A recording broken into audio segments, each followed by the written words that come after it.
How does it feel to officially be the guy on the Chiefs?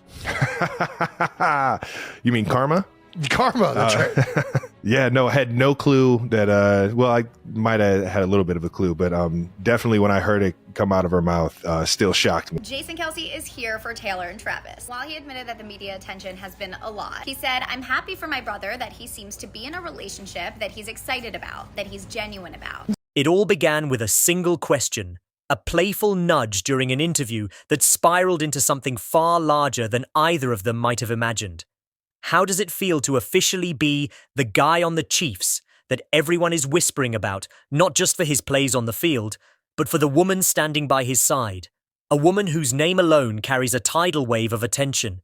Taylor Swift. The reporter pressed, half-jokingly referencing her song Karma that had been belted out to sold-out crowds across the globe, and Travis Kelce laughed, admitting he had no idea she would so boldly weave his name into her world of lyrics, though part of him suspected it, and yet, even with a clue, hearing her sing it out loud, unfiltered, to millions, left him stunned. A surreal confirmation that his private romance had fully collided with the megawatt universe of pop culture. And in that moment, as Jason Kelce sat by, watching the circus swirl around his younger brother, it became clear to everyone.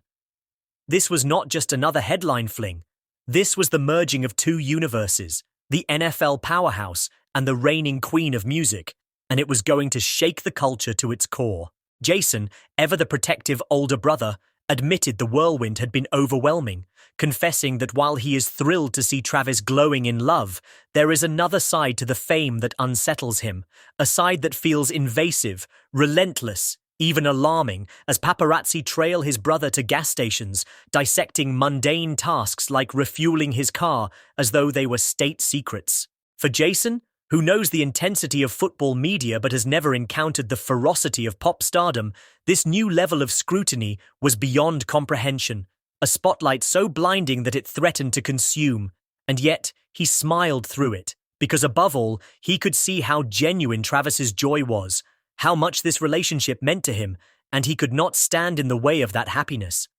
From the very beginning, Jason had been outspoken, defending the bond even when rumors first surfaced. And now, as the couple stepped publicly into their romance with kisses on stage at Taylor's Latin American Eras tour stop, he stood proudly by, cheering them on, even teasing that maybe, just maybe, Taylor would lend her voice to their family's annual Christmas album in the future. A subtle hint that in Jason's eyes, she was here to stay, not just as a guest star in Travis's life, but as part of the family tapestry.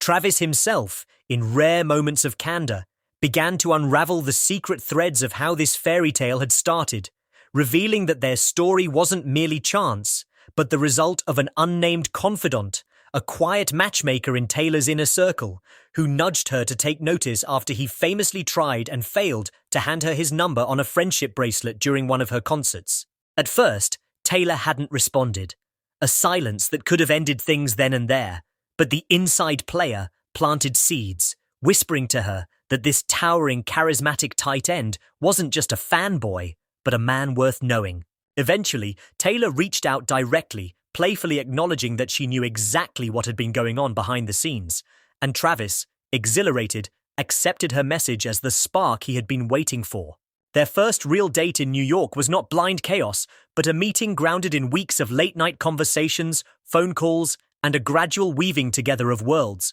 so that by the time they sat across from each other at dinner, the nerves had been replaced by a sense of inevitability, as though they both knew this wasn't just another night, but the start of something seismic. From there, it was only escalation, more dinners, more sightings, and eventually, public appearances that exploded the internet, culminating in the viral kiss that fans dissected frame by frame, praising Travis for letting Taylor lead, for not turning their love into a performance, but into something authentic, respectful, and deeply affectionate. Fans swooned, declaring they had never seen Taylor this openly adored, this cherished, by someone unafraid to hold her hand in front of the world, to talk about her openly, to risk his own reputation to protect hers. And though Travis faced warnings from friends and teammates, don't screw this up, don't be the guy who fumbles the world's most visible romance, he stayed grounded, promising himself he would never let careless words or thoughtless actions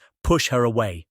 What made it work, he explained, was not just chemistry, but shared values, family, loyalty, hard work. Taylor's team was her family, her parents and brother embedded in her empire, and Travis, a family-first man whose own mother and brother had stood by him through every touchdown and heartbreak, recognized himself in her, saw the same devotion to roots and kin that defined his own character. That alignment, he admitted, made every... But if part one of this story was about how Travis Kelce and Taylor Swift first found each other, then part two is about how they learned to survive together under the weight of an audience so vast that it blurred the line between intimacy and spectacle. Because once their romance was made public, every gesture, every glance, every whispered word became magnified 1,000 times over, dissected by tabloids, broadcast by paparazzi lenses, and devoured by fans who wanted nothing more than to believe they were watching a modern fairy tale unfold in real time.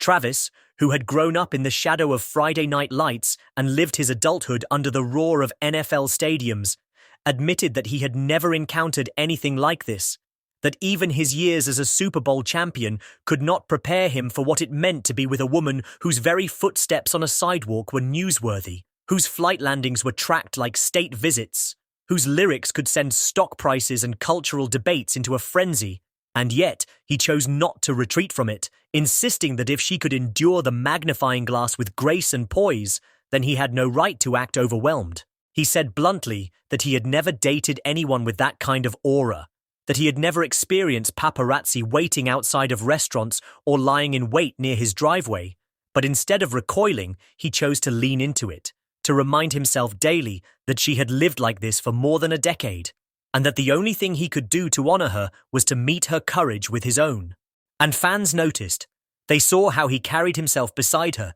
never shrinking, never posturing, but steady, consistent, present, a man who didn't treat her like a trophy or a burden, but like a partner. That authenticity was what fueled the frenzy, what made people whisper that maybe, just maybe, this time was different for Taylor, that perhaps she had finally found someone whose world was big enough, strong enough to hold hers without collapsing. Jason Kelce, for his part, continued to speak carefully in interviews, balancing his joy for his brother with his instinct to protect him, noting how intense the media pursuit had become, even hinting at alarms that flickered in his mind late at night when he thought about how quickly obsession could tilt toward danger, but always circling back to the simple truth that what mattered most was Travis's happiness.